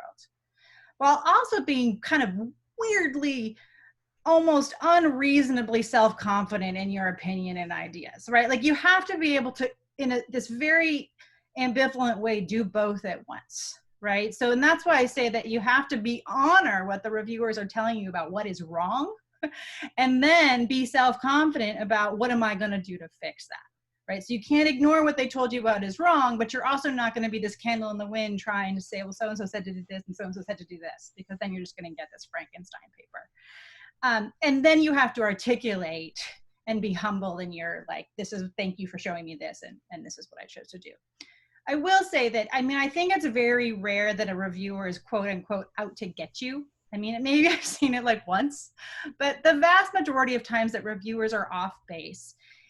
And I will say, like, I get a little inflamed in my heart when I see one of these reviews from my own stuff. And I usually just put it in a drawer for a few days. And then I come back and I remind myself that assuming that reviewer is coming from a good place, the problem is mine, in that I have not fully articulated what I was trying to do. So what did I not say that they could come to that conclusion about my work that clearly wasn't suggesting that, right? Like, instead of blaming them for not understanding my point, the job is on me a bit to figure out what am I not saying, what am I not articulating, that they could come up with that interpretation or that suggestion. So just, it really does help kind of tweak it in my brain of how am I going to address this? And sometimes I will actually write in the letters as an author, not as an editor.